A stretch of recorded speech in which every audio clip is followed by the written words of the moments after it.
Assalamualaikum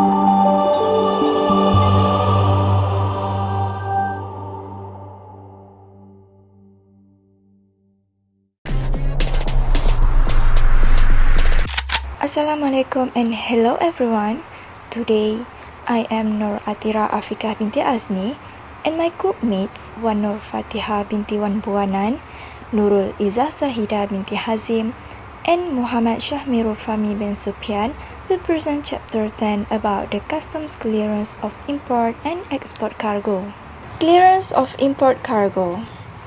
Customs clearance is a necessary procedure before goods can be imported or exported internationally. According to the customs manual, items imported by vessel or aircraft must pass through the customs barrier in the country of import and complete the customs clearance procedure and pay the necessary customs charge. The importer must complete all the required customs clearance processes for the landing of goods. Customs tax is charged on all the products entering the country unless they are in transit to another country. As per the Customs Act, customs station and customs authorities effectively have the same meaning. Customs station refers to the customs port, which is for ships. Customs airport for aircraft. Land customs station are for trucks or motor vehicles. For the containerized cargo, which is the customs formality, also can be completed at inland container depots (ICD) or special economic zones (SEZ). And all of these set up by the government or approved by the government. Customs clearance processes can be performed and appropriate duty paid by importers if the products are taken to a bonded warehouse. In the clearance of import cargo, there are 16 documents that have to be submitted by the importer. First, the overseas supplier invoice.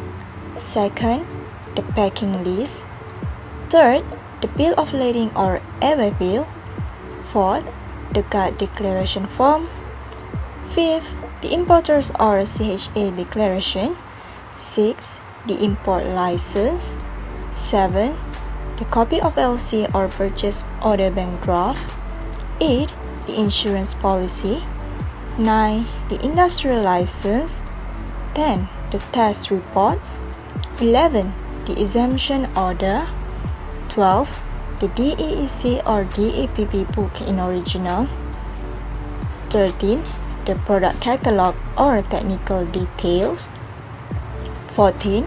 The spread values of machineries. 15. The certificate of origin. And the last one, 16. No commission declaration. Next, we will go through to the stages of processing a bill of entry. For your information, there are two types of stages. In the manual procedure, there are 6 important steps. First, the importer or CHA need to submit the bill of entry and other shipping documents to the custom house to taking note of the bill of entry in accordance with the import general manifesto issued by the ship transporting the import cargo. The importer must have the bill of entry indicated in order for the shipment to be scrutinized by the appropriate unit. Next, the duly noted will be sent to the appraisal section for determining the worth of goods and computing duty. The cargo's import permissibility, like the necessity for permission or license or permit, is also examined at this step. Then, the documents will be sent to the Assistant or Deputy Commissioner for verification. Before the documents will be passed to the ship appraiser, the importer needs to do the payment of duty at the bank. Then, the documents are handed over to the ship appraiser to do the customs examination after settle up the payment. After the customs examination, the ship appraiser is out of charge on the bill of entry and the cargo will be released for delivery. Now let's move on to another type of stages, which is EDI Procedure. This procedure also has 6 important steps, same like the manual procedure, But the differences between these two stages is EDI procedure is using the IT system. So first, the importer or CHA need to fill the cargo declaration and send it to the customs IT system to do the generation of electronic bill of entry. After generate the bill of entry, the document will be sent to the appraiser section for the assessment of value and computation of duties, same like in the manual procedure. Then, the document will send back to the customs IT system to do the registration. In EDI procedure, the importer also needs to do the payment of duty to the nominated bank. After the payment, the documents will be handed over to the shared appraiser to do the customs examination. After the customs examination, the shared appraiser is out of charge on the bill of entry and the cargo will be released for delivery. Next, examination of import cargo. Physical inspection of items is usually done at random since it is practically impossible to inspect complete consignments. In many circumstances, if the importer does not have complete cargo data, they might seek investigation of items prior to assessment, and this is called as first appraisement. For the second appraisement, after assessment and payment of duty, customs inspection is carried out. Under the EDI system, the bill of entry has to be registered at the registration counter after the assessment by the group or first appraisement. And after this, the shared appraiser examines the goods based on the bill of entry and other documents presented by the CHA. In the clearance of import cargo, there are certain special provisions. First, the government provides numerous facilities or concessions to importers. Second, regular importers with a proven track record are granted green channel permission. Third, import duty can be paid by the importer using approved banks. Next, according to the bill of lading, importers can write the name of the mother vessel. Next, the bill of entry may be amended with the consent of the Deputy or Assistant Commissioner of Customs. Lastly, the duty is paid when the products are cleared from the bonded warehouse. Thank you. Assalamualaikum and hello everyone. My name is Wan Nofata Bintuan Buanan. Today, I will present to you about clearance of export cargo. Custom clearance is a complex and time-taking procedure that every export faces in his or her export business. Physical control is still the basis of custom clearance, where each consignment is manually examined in order to impose various types of export duties. High import tariffs and multiplicity of exemptions and export promotion schemes also contribute in complicating the documentation and procedures. So, a proper knowledge of the custom rules and regulation becomes important for the exporter. For clearance of export goods, the exporter or export agent has to undertake the following formalities. Registration procedure. Every exporter must have a permanent account number given by the relevant income tax authority. Against PAN, the Director General of Foreign Trade DGFT issues a Business Identification Number (BIN) to the exporter. The BIN is sent electronically by the DGFT to the customs. The exporting company must open a clearing account in a designated bank and register the authorized foreign exchange dealer code through which export proceeds will be realized and export incentive credited. All airlines, shipping lines, airports, and ports handling export-import cargo must also register with the customs system. These registrations are useful for correlating the various details of the consignment in case of EDI-based custom clearance. Exporters availing export promotion schemes must also get their license or DEEC books registered with the customs station from where the export goods are to be cleared. Processing of shipping bill. A shipping bill is required for custom clearance of cargo being exported by sea or air. A bill of export is required if the cargo is being exported by land transportation. Shipping bill or bill of exports has different copies for export of dutiable goods, duty-free goods, and for goods eligible for duty drawback. Next is manual procedure. In this procedure, there are 4 stages. First stage, the following documents should be submitted by the exporter along with the shipping bill to the custom house, which is invoice, packing list, guarantee remittance GR form, application for removal of accessible goods ARE, form for excise clearance, and pre-shipment inspection certificate issued by Export Inspection Agency. Stage 2, the assessing officer will check the value of goods, duty drawback classification if applicable, rate of export duty if applicable, and so on. The officer will also check if the cargo under assessment is allowed to be exported under the prevailing ASIM policy. There is a separate group for assessing DEEC or DEPB policy shipping bills. The assessing officer tallies the description of goods in the invoice and DEEC shipping bill with the DEEC book. Samples can be drawn and a true test conducted by the assessing officer to establish the authenticity of goods. For stage 3, after the shipping bill is passed by the export department, the cargo is presented to the ship appraiser, export for physical examination. The appraiser supervises the examination, which is carried out by the custom examiner. And the last stage, which is stage 4, once the goods pass the physical examination, the ship appraiser gives a let export order. After this, the exporter or his or her agent can load the goods on the board the vessel under the supervision of the preventive officer. In case of any discrepancy, the shipping bill is referred back to the export department or DEEC group for reconsideration or amendment. In case of misdeclaration, the export of the consignment is not allowed and suitable action is taken against the exporter under the Customs Act 1962. Now, let's take a look at EDI procedure. In this procedure, there are 5 stages. Stage 1. In this stage, the exporter or the CHA fills the declaration in the prescribed format through the Customs Service Center IT system. The exporter or CHA verifies the data as per the checklist generated by the system.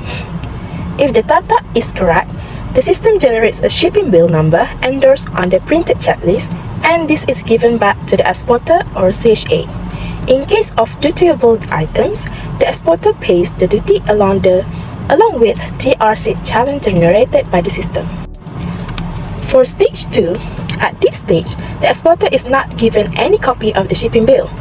The goods are allowed to enter the dock on the strength of the checklist endorsed with the shipping bill number. The exporter or CHA submits this checklist with the original invoice, packing list, GR forms, ARE forms, and so on, to the custom officer who verifies the documents against the received goods and hands over all original documents to the ship appraiser for a physical examination of the cargo. Next is stage 3. The custom officer designated by the ship appraiser conducts a physical examination of the cargo, enters his or her observation into the system, and returns all the original documents to the ship appraiser. In the stage 4, if the ship appraiser is satisfied with the report submitted by the custom officer regarding the quantity and description declared by the exporter, he or she may issue a let export order. The shipping bill is generated by the system in 2 copies only after the let export order is given by the custom. 1 copy is for the customs and the second copy is for the exporter. 1 more copy, that is a 3rd copy, is generated after the submission of Export General Manifest (EGM). It is mandatory for the shipping lines to electronically submit the shipping bill-wise EGM to the customs within 7 days of sailing of ship.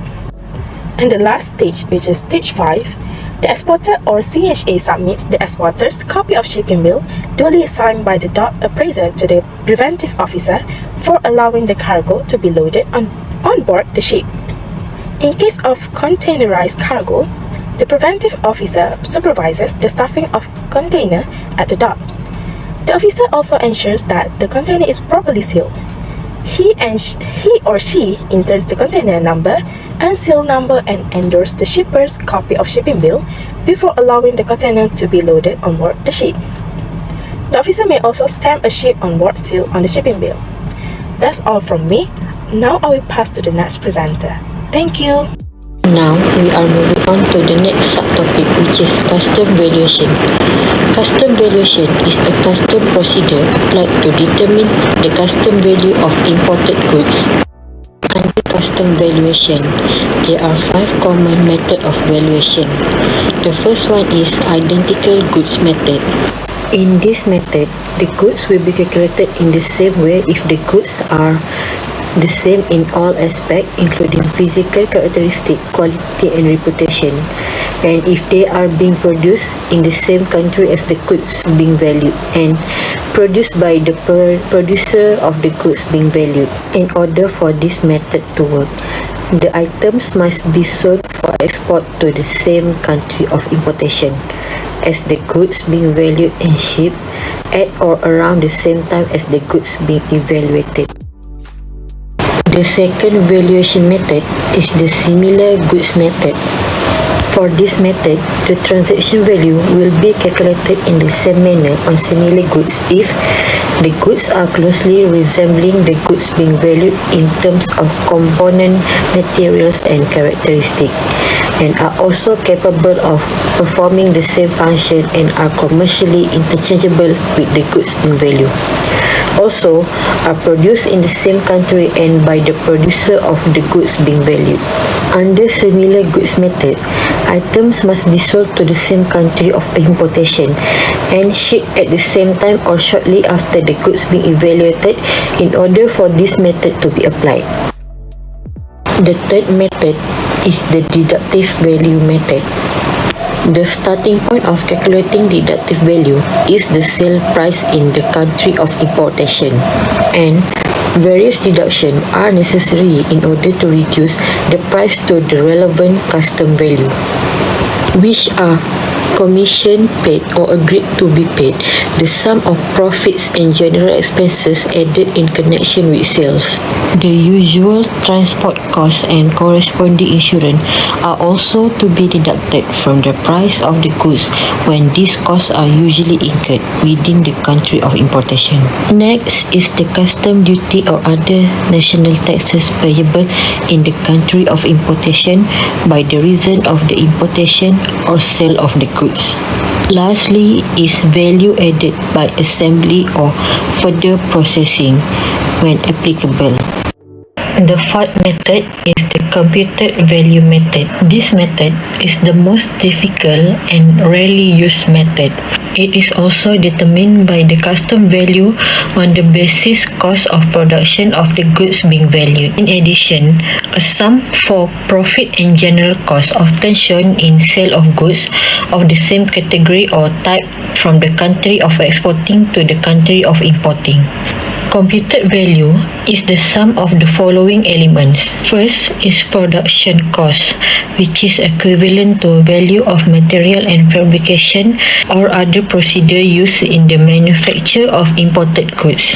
Cost or value are also to be determined based on the information relating to the production of the goods being valued, supplied by or on behalf of the producer.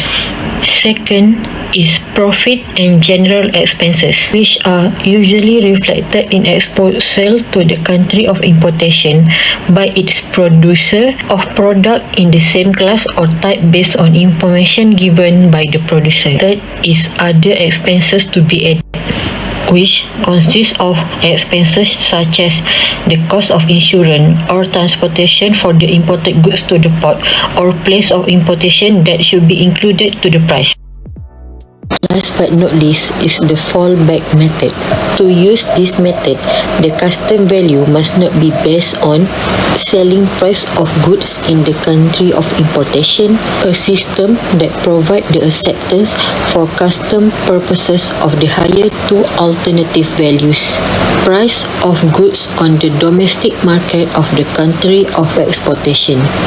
The cost of production other than computed value which have been determined for identical or similar goods. The price of goods for export to a third country. Minimum custom values, except for a developing country that has taken an exception which allow for use of minimal values. Lastly is arbitrary and fictitious values. Last but not least, there are 5 common types of custom duty. First is anti-dumping duty. Second is basic custom duty. Third, protective duty. Fourth, countervailing duty. And additional custom duty or special CVD. Hello and Assalamualaikum everyone. I am Shahmirul and I am going to explain about the harmonized system. The harmonized system HS classification, also called the HS nomenclature, is the World Customs Organization's harmonized commodity description and coding system. It is an international customs classification system which allocates a unique 6-digit HS code to each group of products. The system was initially adopted by the Customs Cooperation Council in 1983. HS codes let government officials identify imported and exported products in order to collect their proper taxes. Consider HS classification codes to be the final hurdle that products must overcome before reaching the finish line in the shipping process. HS codes are used for a number of purposes. They enable the customs authorities to identify the product and apply the appropriate import duty as well as other taxes and trade measures. The harmonized system is governed by the International Convention on the Harmonized Commodity Description and Coding System. The Harmonized System Convention aims to simplify international trade and information sharing by unifying the description, categorization, and coding of commodities. Customs duties and foreign trade information are collected using the harmonized system.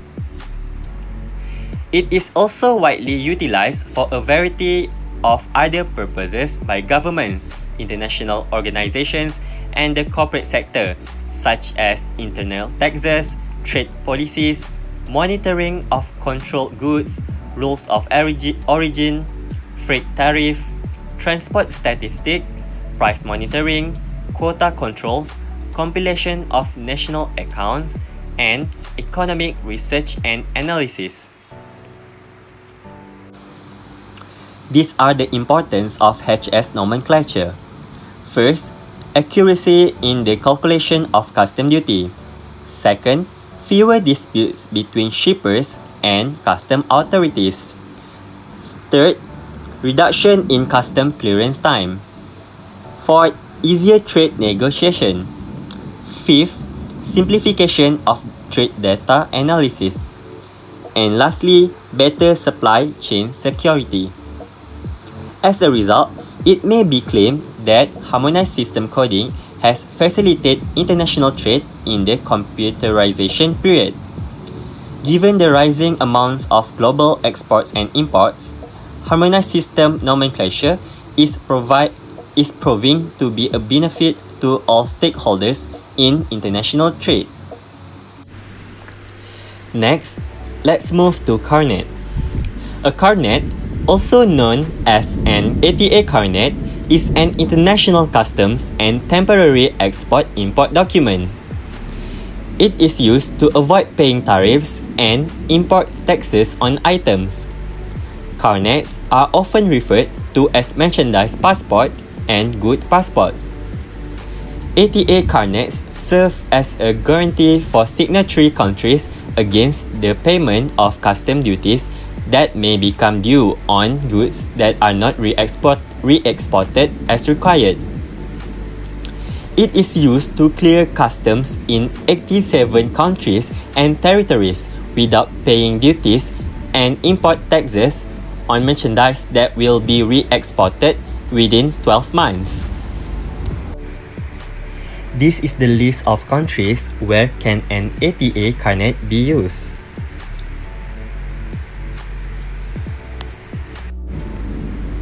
Without a carnet, items would have to be temporarily admitted through the customs processes established in each country. The carnet enables business travelers to utilize a single document to clear certain types of products through customs in many countries. It may be used for unlimited exit from and entries into the US and participating foreign countries during the 1-year validity.